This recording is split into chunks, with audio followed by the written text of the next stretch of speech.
Today, we will be in our current series, For the Valley.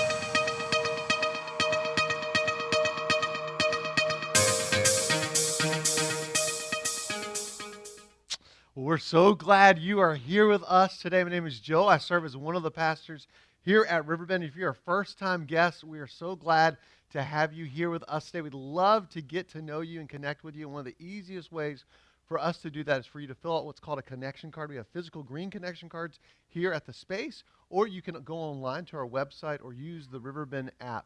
But we are so grateful that each and every one of you has decided to join us this morning as we're kicking off a brand new teaching series called For the Valley. For the Valley. Now, you'll notice there's a hashtag in front of that. Hashtag For the Valley.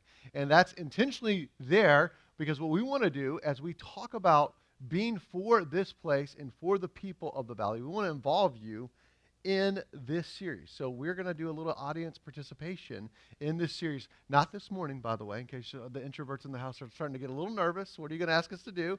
But what I want you to do in this teaching series is to go about your normal routines and some of your favorite places with some of your favorite people and take pictures and then upload those to your social media accounts and then use this hashtag For the Valley. And it's just one of the ways that then we're able to participate together and for us as a church to see who's using that hashtag and then for us to share it in our platforms as well as other places as well. So I want to encourage you to participate in that. And as we think about that idea of getting a picture of being for the valley, I couldn't think of a better picture than some pictures that my good friend Emily Chambers Photography took from our weekend called Night to Shine, which is a prom for those with special needs, and that's in partnership with the Tim Tebow Foundation. But we had such an incredible time together as we packed it out and we partied like no other, and we had such a great time celebrating all the guests in our community, those with special needs, and reminding them that they're kings and queens and that they have so much to offer and they're so valuable and that they're seen and that they're heard. And we got to do this together, and it was so fun. And as much fun as it was to serve them and to get a smile on their face, and as much benefit as it brought to them and their families, I believe it brought even more benefit to those who served. It was an incredible experience. It was so awesome to watch and to be a part of it, not just to serve in it, but then to watch the local community come together. And then I was dancing so much at Night to Shine. I mean, I was breaking out. I was like this guy right here. No, I couldn't pull that one off, but I was dancing so much during Night to Shine, and I was having such a great time that the next day my feet hurt. You know, I answered Shakira's question, you know, her statement, your hips don't lie. My hips definitely did not lie. I felt it the next day. I felt it, you know, and you know, as I was thinking about how much fun I was having, I was just reminded again of the joy it is to join Jesus about bringing heaven to the earth. And this is an exact example and an opportunity for us to be able to do that. And as we're in this series For the Valley, one of the things we want to make sure we walk away with is a real clear sense of how we can be for the people of the Lehigh Valley, but also for this place called the Lehigh Valley. Because the church is often not known what it's for, but what it's against. And what we want to do is we want to change that narrative because there's so much we're for. There's so much we're for.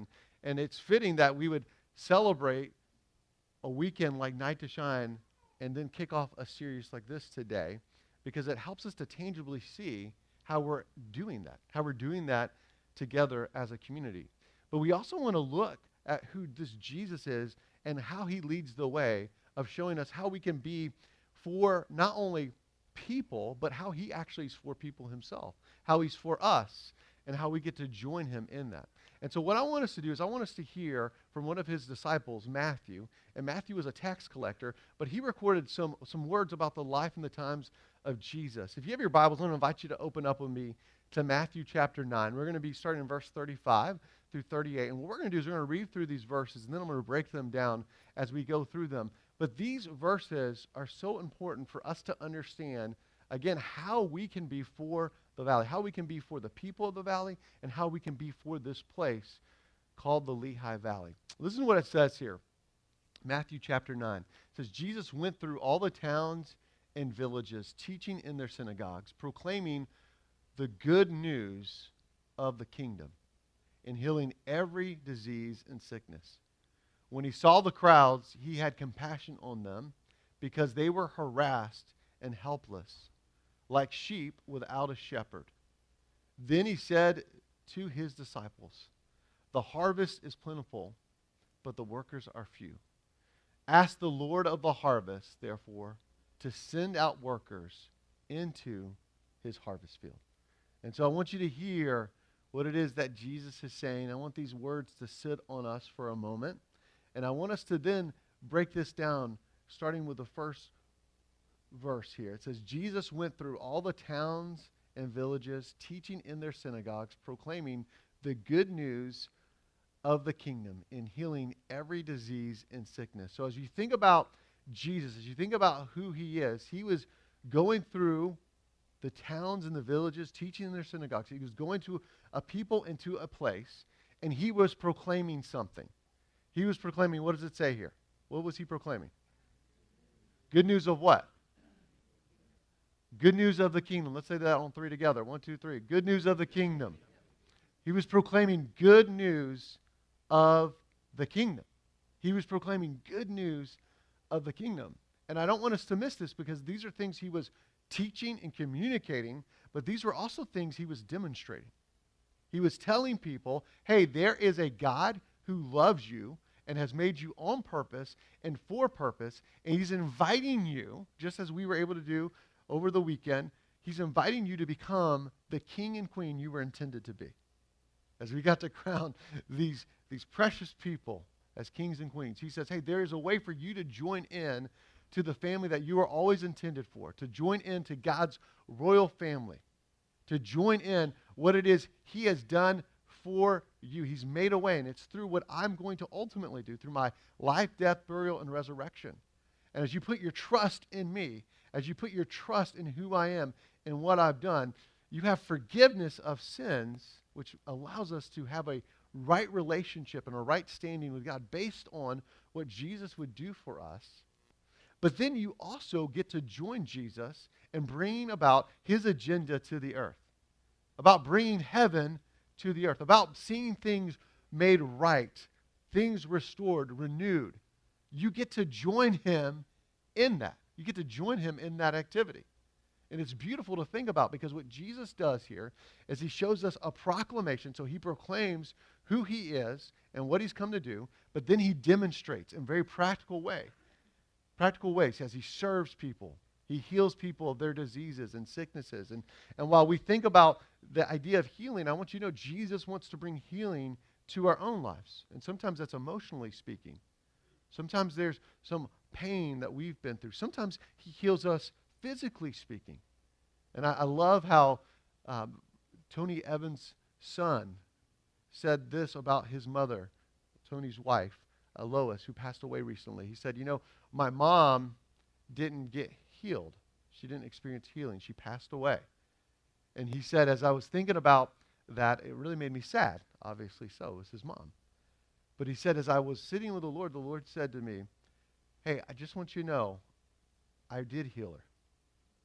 I did heal her. Because the good news of the kingdom and the reality is that all the tears, all the sickness, all the disease, all the sadness, all the brokenness of our bodies, it's replaced with the hope and the promise of things being made right.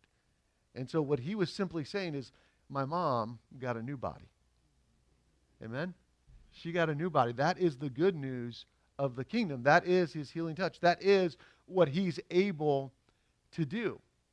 And so we want to be people who are proclaiming the good news of the kingdom. Proclaiming the good news of the kingdom of God. Understanding what it is he's come to do here on the earth. And specifically, here in the Lehigh Valley. And as we talked about Night to Shine, it was so clearly on display as we were serving as Jesus served, right? We were demonstrating who this Jesus is. We were doing that through the paparazzi, and people were out there doing the paparazzi thing and saying, woo! How many of you guys did the paparazzi? Show of hands at Night to Shine paparazzi people. All right, let's give it up for our paparazzi. Yeah, they were on it. They were on it.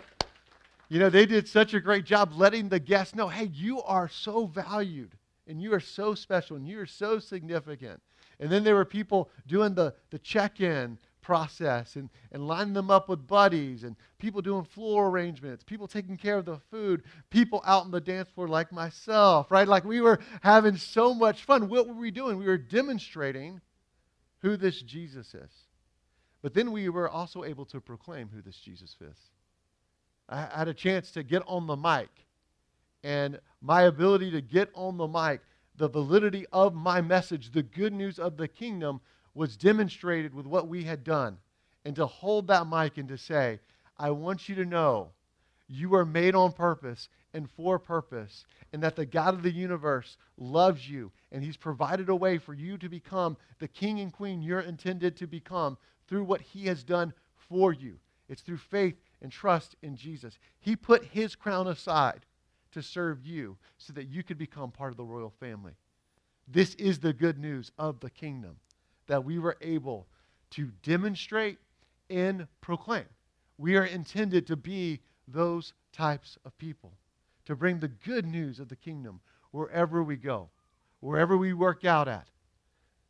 When we're with our gym buddies, right, doing our lifting, wherever we go get our coffee at, that Wawa, that Starbucks, that Dunkin' Donuts, wherever we go, the places we work at, the places that we frequent, we shop at, our neighborhoods, our community, wherever we are at, we are to proclaim the good news of the kingdom with the life that we live in light of who Jesus is. And so here's the first part of this message, and it's this, that we are for the valley when we proclaim the good news of the kingdom. We are for the valley when we proclaim the good news of the kingdom. When we proclaim it, when we communicate it, when we live it out, when we, again, demonstrate it and proclaim it, communicate it, share it, let people know about it. We don't keep this to ourselves. We share it with others. My identical twin brother was just at the Super Bowl. He was sent there by the company he works for, Chick-fil-A, after he won this prestigious award, him and his wife. And one of the things he didn't do? He didn't hide it. He didn't say, you know what? I'm at this good thing called the Super Bowl. I'm going to hide it. No, what did he do? He shared it. He let people know, hey, I'm at the Super Bowl. The Super Bowl. And it was a good game, right? It was a good game. And if you're a Chiefs fan, like my friend Jack, you are very much celebrating the reality, right? If you're an Andy Reid fan, you're excited for Andy. And as good as that is, it does not compete with the good news of the kingdom. It does not compete with that. And so we're meant to share it. We're meant to communicate it. We're meant to live it out. We're meant to be people who are a preview of the coming and perfect day, which will rule and reign with Jesus. We'll make everything as it should be. We are meant to be those types of people. So here's a question for you. Do you proclaim the good news of the kingdom? Do you proclaim the good news of the kingdom? And one of the ways that we do this is to join Jesus in the way he prayed. When you look at the life of Jesus, it's so interesting that he would pray, your kingdom come, your will be done on earth as it is in heaven. This was the model that Jesus gave us on how to pray. In other words, he's saying, hey, I want to be about your kingdom business that's in heaven, Heavenly Father. I want to bring that down to the earth. I want to get that in me. So I don't want to just get to heaven. I want to get heaven into me, and I want heaven to come through me. I want to be about what it is you're about. And that's why he would say in Matthew 6, seek first his kingdom and his righteousness, and all these things will be added unto you. One of the most challenging things for us in this day is it's easy to seek a smaller kingdom, whether that be a political kingdom, based off someone's ideology or thoughts or perspectives. It could be a cultural kingdom. Things that we would say, hey, this is what life is meant to be about, but does not stay in step with the message of Jesus in his kingdom ways. And so what we have to do is to say, there's another way, there's a third way, there is a better way, there is a kingdom way. And the only way we discover that is to get on our knees and pray, your kingdom come, your will be done on earth as it is in heaven. I want your kingdom ways more than I want my way. I want your kingdom ways more than I want it their way. I want it your way, because it's your way that allows us to truly be for the valley. That's what's going to allow us to be for the valley when we seek first his kingdom and his righteousness. The only way we can do that is to stay close to Jesus. Stay close to Jesus and to allow others to remind us of the reality of who this Jesus is, what he's done for us, what he's provided for us, what he says of us. That he says, hey, we're loved and we're treasured and we're prized. He rejoices over us. We need to hear that again and again and again. We need to hear the promise of the kingdom in our lives on a regular basis, because it's so easy to drift for something that does not even compete or compare to the real thing, to the genuine thing, the kingdom of heaven, the kingdom of God, to proclaim this good news. May we be a people who proclaim it to ourselves and proclaim it to others and proclaim it wherever we go. Well, it continues on here, and it says this. It says, when he saw the crowds, he had compassion on them because they were harassed and helpless, like sheep without a shepherd. And so what does it say about Jesus? It says he saw the crowds and he ran away from them because he was overwhelmed. No, that's not what it says. There were times he did go away to pray. You know, I know some of us, when we get into crowded places, we get just overwhelmed. There's a real thing called social anxiety. It's a real thing. But for Jesus, as he was in the crowd and he saw the crowd, it says that he had compassion on them. And this word compassion means to be a person that feels the depth of the pain of somebody else to the point of bringing about relief and comfort, to meet a tangible need, to be someone who says, hey, I'm going to, whether that's providing a listening ear or whether that's providing a service, and we have to be able to be in step with what it is that we're able to do in light of what the Lord is asking of us and what he's provided for us, but that we're going to be a people marked with compassion and kindness, as Jesus himself was a person who was full of compassion and kindness.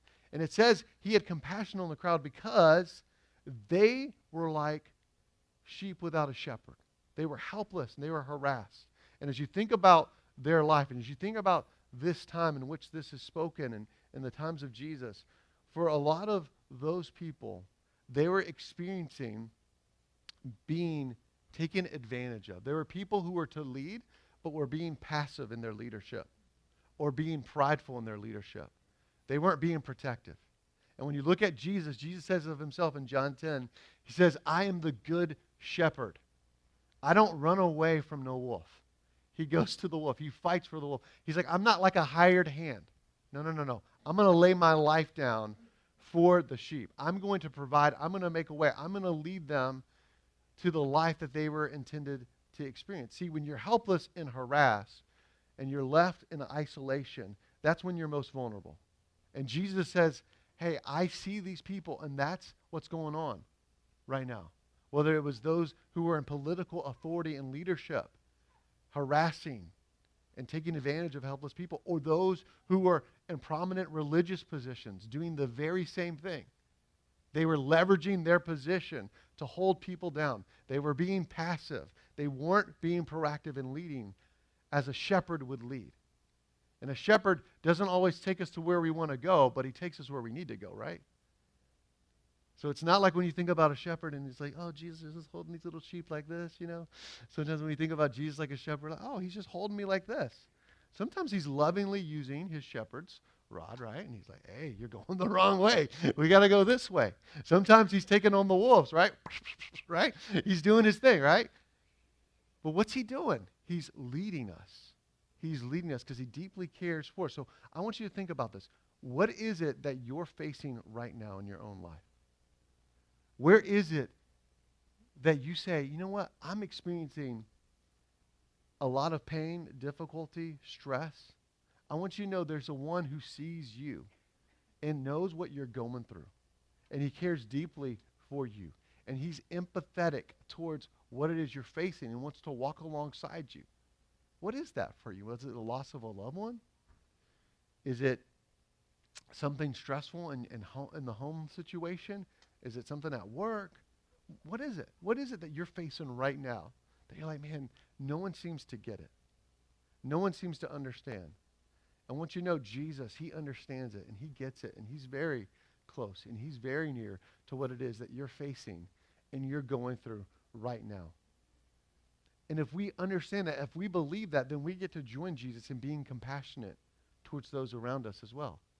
Towards those that we like and those, if we're honest, we don't really like. They're not like us. They don't see eye to eye with us. They have different opinions and viewpoints and perspectives. The people in this crowd didn't always agree with everything Jesus said, nor did Jesus agree with everything that they said, but Jesus still was full of compassion and kindness towards them. And so we're to be these types of people. We're to be a type of people who are marked with this compassion. Because again, Jesus cares about those who are harassed and helpless, who are like sheep without a shepherd. He doesn't want us to live our lives without purpose and direction. He doesn't want us to be directionless. He wants to show us the way forward.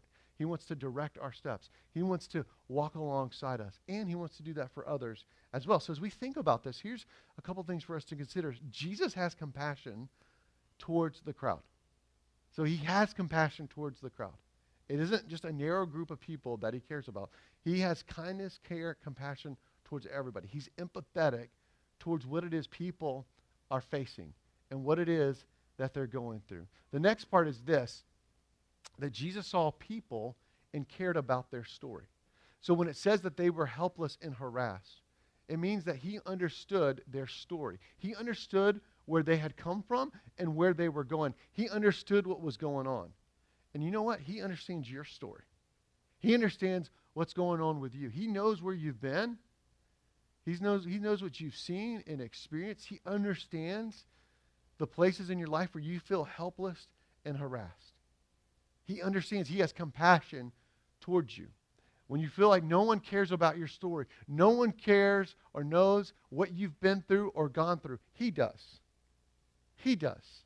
He knows that journey really well. See, Jesus saw people and he cared for them. He cared about their story. Jesus was full of compassion.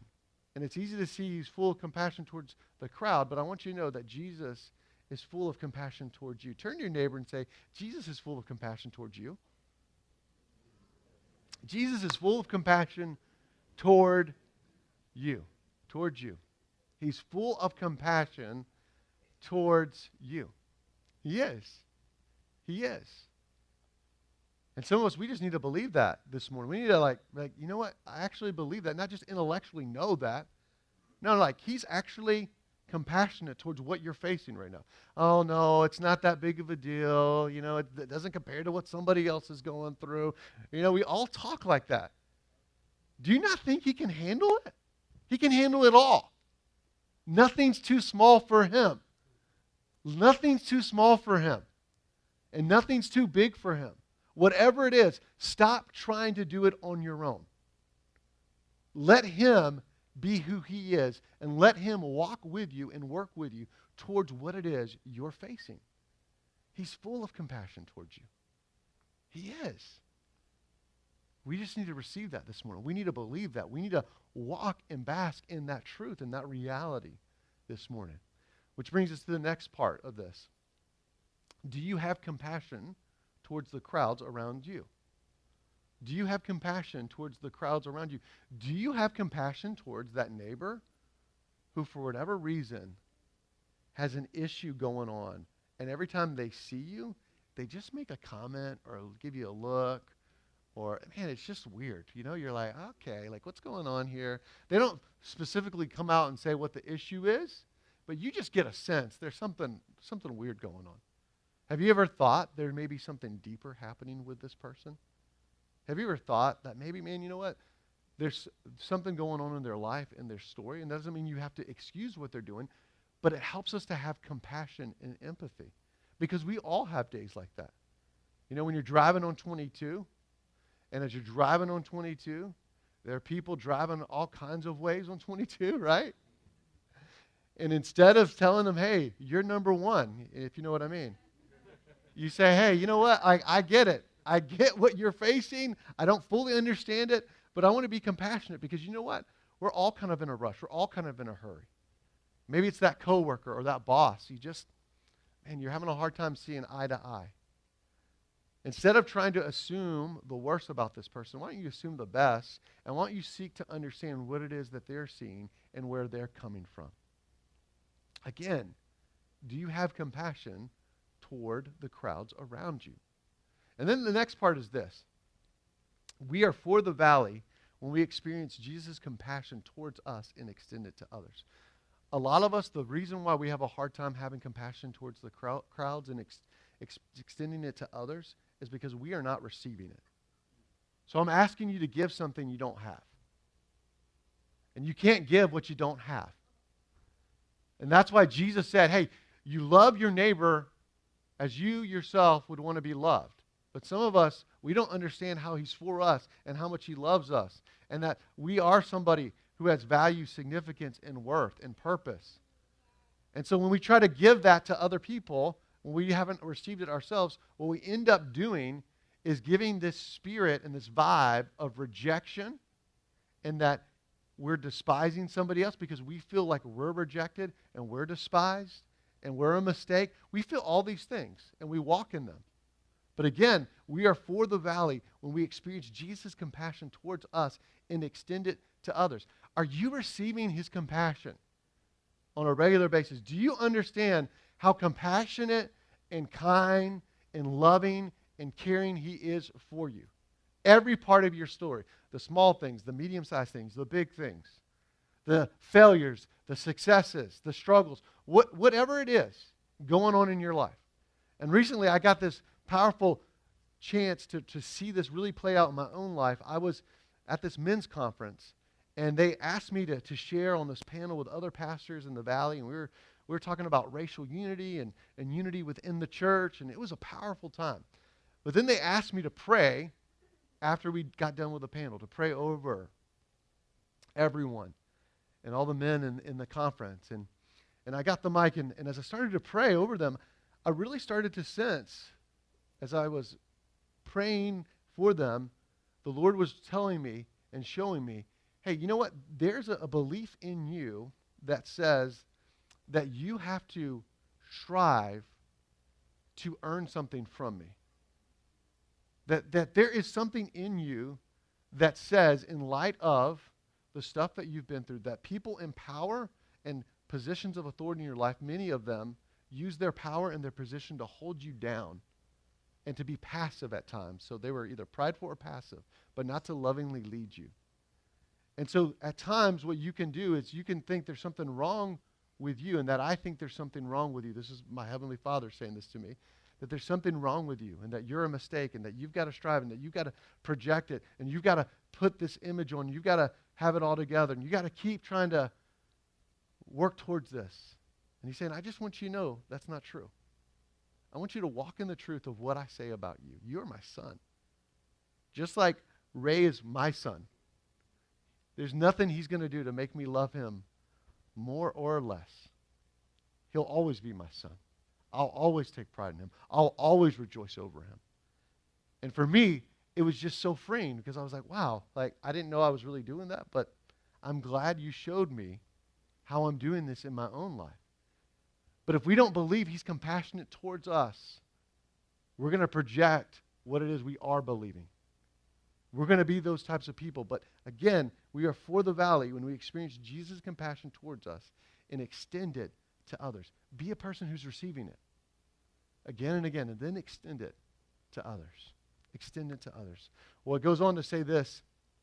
In Matthew 9, it says, then he said to his disciples, the harvest is plentiful, but the workers are few. Ask the Lord of the harvest, therefore, to send out workers into his harvest field. And they would understand all these illustrations about sheep and shepherds and helpless and harassed.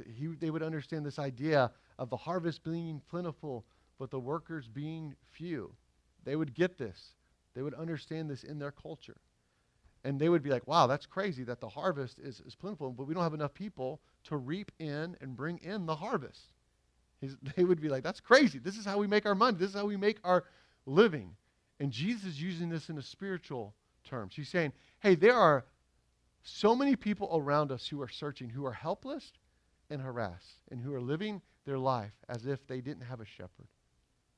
They're living this type of way. There are people who are in need of what I've come to bring them.